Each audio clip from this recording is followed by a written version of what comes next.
Hello dear students, आज हम बात कर रहे हैं डी ब्लॉक एलिमेंट्स में किस प्रकार से एटॉमिक साइज़ में वेरिएशन होता है।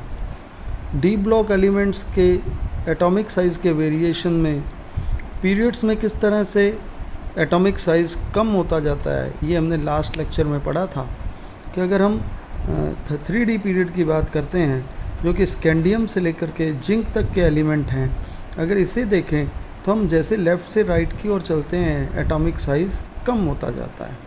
इसका कारण था Z इफ़ेक्टिव का बढ़ते जाना, परंतु यह उतना डिक्रीज़ नहीं होता था जितना एक्सपेक्टेड था। और इसका कारण आपको क्या बताया गया था, बताइए। इसका कारण था शील्डिंग इफ़ेक्ट। शील्डिंग इफ़ेक्ट जो कि डी ब्लॉक एलिमेंट्स के अंदर अंतिम इलेक्ट्रॉन, क्योंकि डी सब शेल के अंदर जाता है और वो एक पेनल्टीमेट शेल होता है, n-1 शेल होता है, जो कि बाह्यतम कोश के इलेक्ट्रॉन, क्योंकि यहाँ 3D के अंदर 4s इलेक्ट्रॉन हैं, उन पर शील्डिंग करता है, स्क्रीनिंग करता है या रिपल्शन प्रोड्यूस करता है। इसके कारण वो अंतिम इलेक्ट्रॉन पर वो प्रभाव नहीं पड़ने देता न्यूक्लियस का, जो कि इनके एब्सेंस में होता। ये हमने लास्ट लेक्चर में। इस लेक्चर में हम पढ़ेंगे कि डी ब्लॉक एलिमेंट्स में ग्रुप में आगे की ओर बढ़ने पर, ग्रुप में यानी ग्रुप नंबर 3 से लेकर 12 तक, इनमें किस प्रकार से एटॉमिक साइज़ में वेरिएशन होता है। हम बात करते हैं ग्रुप नंबर 3 की। अगर हम स्कैंडियम से यट्रियम की ओर चलते हैं तो इसका एटॉमिक साइज़ बढ़ जाता है। कारण है कि ये 3D एलिमेंट है और यट्रियम 4D एलिमेंट है और लैंथेनम 5D एलिमेंट है। इनमें एटॉमिक साइज़ के बढ़ने का कारण है एटम के अंदर एक नए शेल का आ जाना। इसको देखते हैं हम पहले। इसका एक इलेक्ट्रॉनिक कॉन्फ़िगरेशन देख लेते। यह है इसका इलेक्ट्रॉनिक कॉन्फ़िगरेशन। देखिए, स्कैंडियम में 4s ऑर्बिटल आउटर मोस्ट है और यट्रियम में 5 और यहाँ पे 6 नंबर शेल जो है वो यहाँ पर आ गया है लैंथेनम के लिए। तो जैसे जैसे शेल नंबर बढ़ता है, आप जानते हैं शेल नंबर बढ़ने से साइज़ में इंक्रीज़ होगा ही होगा। तो चाहे न्यूक्लियस के अंदर प्रोटॉन की संख्या बढ़ रही है, परंतु एटॉमिक साइज़ बढ़ता जाएगा जैसे जैसे शेल नंबर बढ़ता जाएगा। तो स्कैंडियम से यट्रियम से लैंथेनम तक लगातार साइज़ बढ़ता है। अब हम देखते हैं कि 4th नंबर ग्रुप के अंदर, जो कि टाइटेनियम, जिरकोनियम और हाफनियम है, इनमें देखें तो टाइटेनियम से जब जिरकोनियम की तरफ चलते हैं तो ठीक उसी प्रकार से साइज़ बढ़ता है, क्योंकि इसमें भी टाइटेनियम में 4th शेल था, इसमें अंतिम शेल 5th है, तो साइज़ बढ़ गया क्योंकि शेल नंबर बढ़ गया। और जब हम यहाँ आए हाफनियम में, तब 6th शेल आ गया, तो इसमें भी शेल बढ़ गया, तो इसका भी साइज़ बढ़ेगा। परंतु ऐसा नहीं होता। हाफनियम का साइज़, हाफनियम में साइज़ कम हो जाता है। ये कैसे है, देखिए मैं, तो हम 4th ग्रुप की बात कर रहे थे, टाइटेनियम, जिरकोनियम और हाफनियम। तो हम देखते हैं टाइटेनियम से जिरकोनियम तक साइज़ बढ़ जाता है, जिरकोनियम का ज़्यादा है, और जिरकोनियम से हाफनियम पर आते हैं तो ये साइज़ जिरकोनियम और हाफनियम का लगभग समान होता है। ऐसा क्यों? इसके पीछे कारण ढूंढते हैं। क्या कारण है? ये भी 5D का, ये 6D का, पर हाफनियम पर, लैंथेनम से हाफनियम पर आए तो ऐसा क्या परिवर्तन आ गया कि ये इन दोनों का एटॉमिक साइज़ इक्वल हो गया। आइए देखें इसका कारण। ये है इलेक्ट्रॉनिक कॉन्फ़िगरेशन। क्या चेंज है जिरकोनियम और हाफनियम में? देखिए, ध्यान से देखिए आप। यस, बिल्कुल ठीक बताया कि जिरकोनियम में 4f ऑर्बिटल नहीं है, हाफनियम में 4f ऑर्बिटल्स भी आ गए हैं। और 4f ऑर्बिटल आने से ऐसा क्या परिवर्तन हुआ? डेफिनेटली 4f ऑर्बिटल आने के कारण ही इन दोनों का साइज़ इक्वल हुआ है। अब इसका हम कारण ढूंढते हैं। कारण क्या है? आप जानते हैं कि यहाँ पर लेंथेनम और हाफनियम के बीच में जो एलिमेंट्स हैं 57 से लेकर के यानी 58 से लेकर के 71 के एलिमेंट्स, वो सभी लेंथेनम के बाद के एलिमेंट्स लेंथेनॉइड्स कहलाते हैं। लेंथेनॉइड्स में 4f के अंदर इलेक्ट्रॉन एंटर करते हैं, 4f ऑर्बिटल के अंदर इलेक्ट्रॉन एंटर करते हैं। इसका इलेक्ट्रॉनिक कॉन्फ़िगरेशन देखते हैं। ये है लेंथेनॉइड्स का इलेक्ट्रॉनिक कॉन्फ़िगरेशन।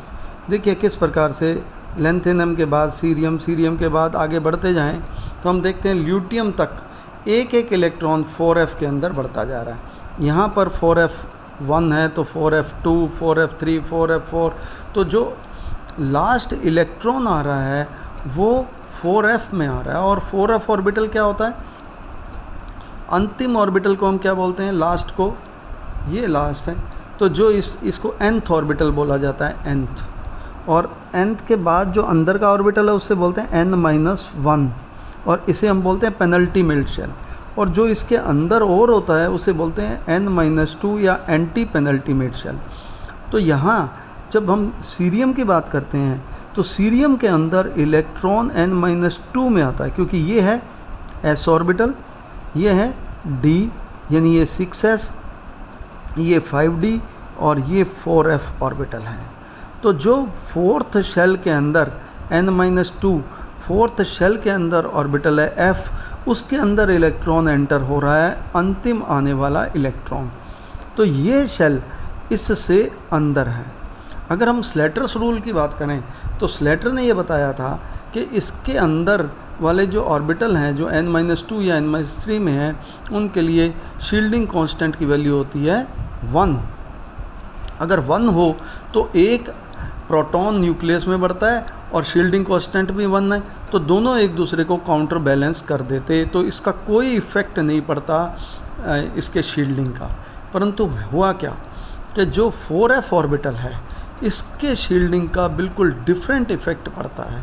4f यानी f जो ऑर्बिटल्स हैं इनकी शील्डिंग उतनी अच्छी नहीं होती जितनी d ऑर्बिटल्स की शील्डिंग होती है।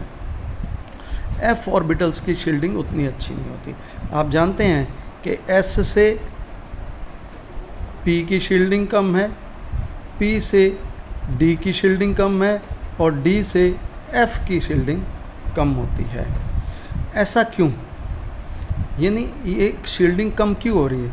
तो इसको देखने के लिए हम इसके एक बार जो स्ट्रक्चर है s, p और d की वो देखते हैं। ये स्ट्रक्चर है s ऑर्बिटल की स्फेरिकल, p में 2 लोब हैं, d में 4 लोब हैं, f में और f ऑर्बिटल में 8 लॉब्स हैं, 8 लॉब होते हैं। अब मान लीजिए कि हम शील्डिंग की बात करते हैं। न्यूक्लियस को s ऑर्बिटल सबसे ज़्यादा शील्ड करते हैं, इसलिए इनका शील्डिंग सबसे ज़्यादा होगा, और p उससे कम, d उससे कम और f सबसे कम शील्ड करेंगे। तो शील्डिंग कांस्टेंट का मान f के लिए सबसे कम होगा। कारण क्या है? इसके लिए एक एग्जांपल लिखते हैं जो मैंने पूर्व में भी आपको दिया था। वो सन रेज़ की बात करते हैं। मान लीजिए यहाँ हम खड़े हैं और ये सन रेज़ हमारे पर पड़ रहे हैं।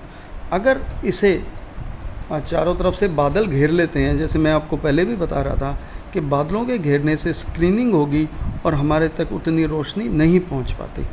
अब ये बादल किस प्रकार के हैं ये देखते हैं। अगर ये s ऑर्बिटल्स के द्वारा घिरा है तो s ऑर्बिटल होता है स्फेरिकल, तो ये इसे चारों तरफ से यूं घेर लेगा, तो क्या होगा? इसकी शील्डिंग का इफ़ेक्ट यहाँ बहुत ज़्यादा होगा। अब हम बात करते हैं p ऑर्बिटल्स की। p ऑर्बिटल की शेप होती है इस प्रकार की। आप देखिए 2 लॉब्स हैं, एक लॉब ये एक, तो जहाँ जहाँ ये 2 लॉबे बीच में नोड है तो यहाँ से यहाँ रोशनी पहुँचने के चांसेस हैं। तो जो अगर ये चारों तरफ से इसे घेर भी लें तो हर जगह एक नोड होगी और नोड से वो रोशनी आ सकेगी, तो इसकी शील्डिंग s ऑर्बिटल की तुलना में पुअर होगी। अब बात करते हैं इसी प्रकार से d ऑर्बिटल की बात करते हैं। तो d ऑर्बिटल में क्या है? 4 लोब हैं, 1 2 3 4। तो इसमें देखिए ये नोड्स बन गई और इनसे भी रोशनी उसी प्रकार से हमारे तक पहुंच पाएगी। और f की बात करें तो यहाँ 8 लॉब्स हैं, तो यहाँ अगर इसके द्वारा घिरा भी रहता है न्यूक्लियस, तो भी उसका इफ़ेक्ट जो न्यूक्लियस का है, उसका आकर्षण बल है, वो यहाँ लगता रहेगा। उसका यहाँ से क्रॉस होने के चांसेस बहुत अधिक होंगे, जिस प्रकार सन रेज के चांसेस इस प्रकार के एक बादल में से निकलने के अधिक रहेंगे। तो इस प्रकार हम कह सकते हैं कि एफ ऑर्बिटल की स्क्रीनिंग सबसे कम होती है। तो एफ ऑर्बिटल की स्क्रीनिंग कम होने से हुआ क्या, हाफ नियम से जैसे जैसे हम आगे की ओर बढ़ेंगे मरकरी की तरफ, तो हम देखेंगे एफ के अंदर एक एक इलेक्ट्रॉन बढ़ता जा रहा है। नहीं, मैं आपको यहाँ बता रहा था, अपने बात करते हैं एफ मतलब लेंथेनॉइड्स की पहले। तो ये देखिए, जैसे जैसे हम आगे की ओर बढ़ते हैं, यानी सीरियम से लेकर के ल्यूटियम तक, सीरियम से लेकर के ल्यूटियम तक, यहाँ तक अगर हम बढ़ते हैं तो क्या होगा कि एक एक इलेक्ट्रॉन एफ के अंदर बढ़ता जा रहा है, एक इलेक्ट्रॉन बढ़ता जा रहा है। तो ये इलेक्ट्रॉन स्क्रीनिंग दिखाएगा, और इसके साथ साथ स्क्रीनिंग होने के साथ साथ एफ ऑर्बिटल स्क्रीनिंग करेंगे, जो कि पुअर स्क्रीनिंग करते हैं, जिसका कारण मैंने आपको बताया। परंतु इसके साथ साथ एक इलेक्ट्रॉन न्यूक्लियस में, एक प्रोटॉन जो है वो न्यूक्लियस में भी बढ़ रहा है। तो चार्ज तो बढ़ रहा है, परंतु बाह्यतम इलेक्ट्रॉन पर उसका प्रभाव कम नहीं हो रहा एफ के कारण। यानी हम ये कहें कि यहाँ पर Z इफेक्टिव जो है वो बढ़ता जाएगा जैसे जैसे सीरियम से लेके ल्यूटियम की ओर बढ़ेंगे। तो क्या होगा, Z इफेक्टिव बढ़ेगा क्योंकि प्रोटॉन बढ़ता जा रहा है, F में इलेक्ट्रॉन भी बढ़ रहा है, पर उसका स्क्रीनिंग इफेक्ट उतना अधिक प्रभावी नहीं है।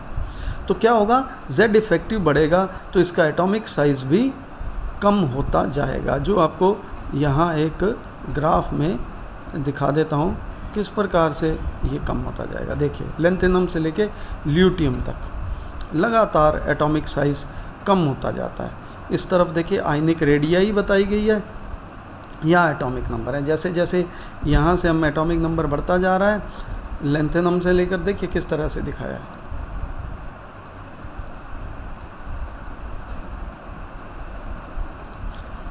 तो आप देखेंगे कि यहाँ एक एक इलेक्ट्रॉन बढ़ने के बावजूद लगातार ये साइज़ इसका कम होता जाता है, और इसी का ही इफ़ेक्ट 5D सीरीज़ के अंदर पड़ता है, ग्रुप के अंदर जब हम बात करते हैं। तो देखिए क्या क्या फ़र्क पड़ता है।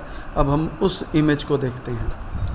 तो जिरकोनियम से जब हाफनियम पर आए तो समान साइज़ क्यों हो गया, क्योंकि यहाँ पर बीच में लेंथेनॉइड्स आ गए, और लेंथेनॉइड्स के जो पुअर स्क्रीनिंग के कारण आप देखिए साइज़ जो है डिक्रीज़ कर रहा है, साइज़ डिक्रीज़ कर रहा है स्क्रीनिंग की वजह से।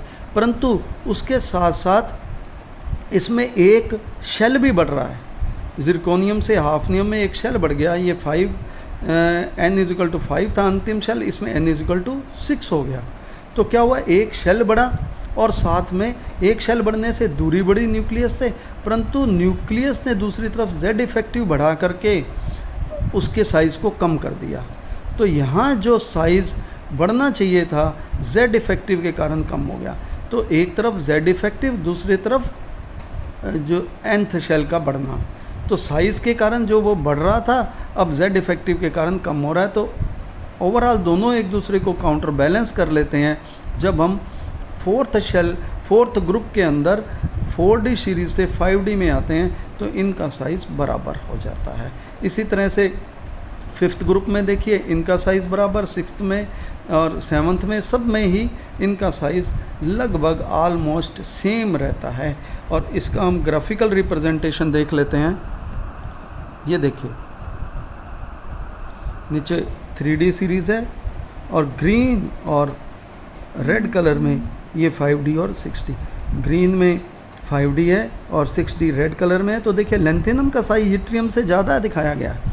यहाँ देखिए इस जगह लेंथेनम का साइज़ यूट्रियम से ज़्यादा है, परंतु दूसरी तरफ देखो ये आगे जाकर के साइज़ लगभग बराबर हो जाते हैं।